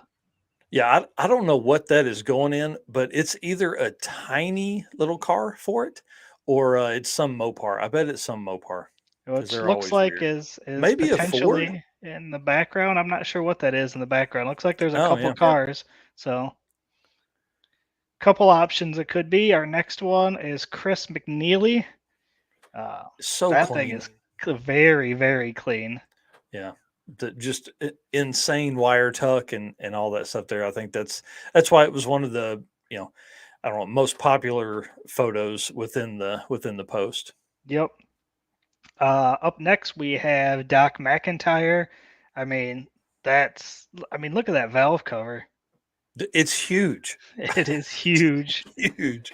Yeah. Goodwin Motorsports or Goodwin Competition. Yeah. builds that set. I think it's 757 cubic inches, something like that. Absolutely insane. Yeah. So can you imagine Yes. keeping that alive on the street? No. Especially running 770s. So, anyways. Right. Very cool car though. Oh yeah, yeah, for sure. So up next we have Josh Godinez, maybe. Yeah, I like Looks- it. I like it. It looks like we've got. Is this a Firebird? Yeah, can you imagine popping that hood at a show and it's a Coyote inside a Firebird? I bet people lose their mind at this. I could imagine. I'm a huge fan of these kind of swaps. Yeah, because you always expect to see it's either going to be an original engine Yep. or it's going to be an LS, right? So Yep. when you pop it open and you've got this Coyote in there. Yeah. So the real question is, would you lie and say it's some special one-off G? I would tell so many stories. That's one other fun we have at a car show is, oh yeah, this was special built. Yep. I'm a LS guy, but the Coyotes are interesting, but the problem is I can't seem to find them cheap enough anywhere for me to try to swap one yet. Yeah, NHRA stock says that actually offends me less than an LS in that Firebird. Here's my thing. I think the Coyote setup is great. Again, it's a 4-valve setup, overhead valve, so you can flow just a lot more air. So they react so well to boost. And there's guys making 1,000 horsepower, 800 plus horsepower on stock cams, so you don't even have to upgrade the cams, and that's a good thing because I think the cam setup's like $1,500. Yeah. So, anyways, I think if the cost comes down on them, you'll see a lot more engine swaps using that. I think that's the hang up right now. Well, and as many, the Coyote's same setup that's in the truck. You can buy a 5-liter out of a truck as well. It's not the same engine, obviously, as the Mustang deal, but the struggle is, unlike an LS, there's not a lot of swappable parts. So if you end up with the truck setup, you're kind of stuck with the truck setup. And if Ford had thought through that and built basically a overhead valve LS type engine in the Mustang or truck, it would have been great, but they didn't. They completely screwed it all up. So, and they're getting rid of a lot of their V8 stuff. So, anyways, potatoes. Yep. So we'll move on to our next one here. Yep. This one is from Carlos Astor. Oh yeah, dude, look at those headers. Yeah, and it dumps right to the fender. I mean, Yeah. I love Carlos. His Dragon, he is one of the guys that has been to every single Rocky Mountain Race Week event ever. And now he hasn't finished very many of them, but he's done really well to build that car and get it ready for these events. And this thing here, he went from a small block nitrous setup to a big block NA setup. And this car is going to be a terror once it gets lined out. What car is it? It's a G body. Okay. Oof. Yeah, it's a really nice light blue Cutlass Supreme. It's got to be loud too. Oh yeah, dude, insane, insanely loud. Awesome. Yep. And again, these are part of the All Motor Monday post on the Drag and Drive Addiction Facebook group. Yep. Next here we have Matt Walter. Mm. I'm not sure what this one is, but that is also a very clean engine bay too. I like the purple accents here, the white chassis there. Do you know this car? Yeah, Walter Racecraft. This is also a stick shift car. So wow. Pretty fun setup. He's a Midwest Drags racer, and I think intends to be out again this year. That car has either been high 9s or low 10s in a setup. So pretty fast, third gen. It's one of 5 white third gens that were at Midwest Drags last year. So if that happens again this year, which I think it's going to, we're having a big party for I think a third gen owner group on what would be Monday night or Tuesday night. It should be pretty intense. We're gonna have a good time with that group there. But I think it's an LT setup. He builds, Walter Racecraft is his company, builds cars and does a lot of specialty parts and things like that for him. Very cool. Yeah. We've got Mike Perica here. I mean, we all know that one. That is gorgeous. That's the green Nova that caught a deer at Sick Week last year, not this year. This car is so clean, and that's one of the reasons this picture performs so well. Is just because it is so clean underneath the hood. Everything wire tuck, really nice. Everything put together in its right place. That doesn't look anything like the underhood of any of my cars. No. Carbon fiber tubs and everything, gorgeous. Yep, that car is back together and running again. Just absolutely looks like it didn't have anything happen. Awesome. And our last one here is Jeff Lingenfelter. This Mopar here. I'm guessing so. I mean, it's I think probably the 70-ish Duster, 71, 72 Duster, something like that. Looks. I don't know anything about Mopar stuff, so you would get me lying, but I think it's probably a big block Mopar. Yeah, in that car. But that picture performed well. Just, I mean, really, because I think the brightness of the coloring of that car, and then just how clean the engine bay truly is there for that setup. Man, a lot of good stuff. Would definitely like to hear what people want to see next week. I know we've got a couple different ideas, and again, if they are posted in time for us to do something for this week's show, we'll show them off, and bring through the top performing photos of the week. Yep. Dude, definitely want to say thanks to everybody that has been commenting on those posts. Yeah. That's what makes these fun, is when we get a bunch of people commenting, posting pictures. We love seeing everybody's ride. So obviously those posts wouldn't be as exciting if we didn't have everybody chiming in and posting their pictures. Yeah, it makes it a ton of fun. And then we talked, let's switch gears. We'll go to Drag and Drive News. Is going to be Saturday morning again. That is also presented by Summit Racing. Our friends over there, love those guys. We've been messaging back and forth, and there is new stuff coming for Drag and Drive apparel on Summit Racing. So Saturday morning, 9 a.m., the news episode, 9 a.m. Eastern. We're going to dive into some Rocky Mountain Race Week records. Again, this is 1.0. I think that is going to confuse a ton of people. So 1.0, 2.0, all those kind of records are falling into place. I'm gathering pictures now of everyone that is currently holding the spot. And like Corey Thompson said earlier, it does show mile per hour somewhere. So I'm going to have to dig in and find that, because I definitely need to know that. Because even if there's 1 year of mile per hour records, we definitely want to give the opportunity for racers that are competing towards the Drag and Drive World Champion the opportunity to break that record and earn that additional point. So we're going to dive into those records. We're going to talk about some of the racers and things like that. Built for Drag and Drive, brought to you by our friends at Sweet Patina. It's going to feature a car that is going to be up at the Route 66 event this weekend. So I'll talk about that then.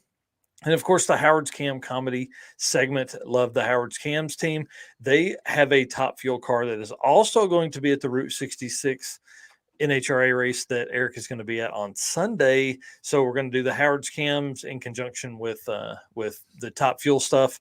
And I've already got 10 memes that are piled up waiting for folks for that. And then Drag and Drive show next week, number 21, dude. So we talked about this in the early part of the show for folks that were not here for that. 21 episodes weekly. We've been going at this pretty hard.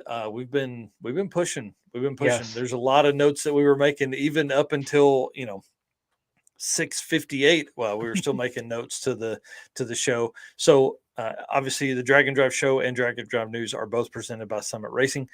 That is next Wednesday for the show at 8 p.m. Eastern, and we're going to have the promoter Mick Apps from the Road Trip Challenge Drag and Drive event that they host in Australia. So we're going to have him on discussing how the difference, in their events and our events and what they do that differs between the other stuff that goes on there in Australia as well. And then he hosts 3 of those events a year. So I can't imagine what that's going to be, what that's like. And so we're going to ask and kind of dig into some of that. And then we also want to find out, I'm going to go into some of the historical stuff for his and see, if there's some guests we can grab, maybe some racers from previous events and things like that. One thing they do run is a Triple Crown winner, or I can't remember what they call it, but it's basically the champion of all 3 events, whoever has the best average and all that kind of stuff. So pretty cool setup. So I'm really excited about that. And, to find out really how Australians do this, because man, you talk about being locked down. We're worried about the EPA here, dude. Those guys, whew, man, Yeah. they take a beating, you know. Yeah, I'm excited So, for that episode. Hopefully we can yeah. get them live, and I think that'd be Yeah. fun. We'll be drinking a beer, they'll be drinking coffee, you know, but Yeah, because like at 8 p.m. Central Time here, it is 6 a.m. there. So he's either going to have to stay up really late or get up really early. I don't know, one of the two. So, guys, I want to say thank you for hanging out tonight. It's been a lot of fun. This is, it's one of our longest shows in a while. yeah. Good. We had 3 guests on. I think that's probably the right number. Run through some stuff. And again, let us know if you want the recap or you want a pre-show, kind of how you want to do that. We got Mick on next week. We've got Javier and Jared on the week after that to talk about King of the Open Road as a recap. So we're going to be talking to Mick as a pre-show for his weekend event or regional event. And then we're going to talk to Jared and Javier as a recap for their event. So it should be pretty good. Next weekend's going to be nuts. This weekend, dude, I'm really excited about you going to the NHRA thing, wearing your Drag and Drive Addiction merch. You're going to be, hopefully you're overrun with people. Hopefully you get recognized. You get to take some selfies with people. That'll be kind of fun. Yep. And a huge shout out to Howard's Cam for getting us those tickets and getting us to that event. So can't forget about them. Yeah, and we're gonna hopefully pay it back with content provided to them of this Top Fuel Card, dude. I'm really excited about you being around that. That's gonna be kind of neat. This will be my first time at an NHRA event, so I'm excited for the Drag and Drive exhibition and the NHRA finals. Like, how cool that's gonna be! That's gonna be awesome. Oh, yeah. It ought to be a good time. Well, guys, thanks again for watching. We appreciate it. We will see you Saturday morning at 9 a.m. Eastern. Yep. See you guys.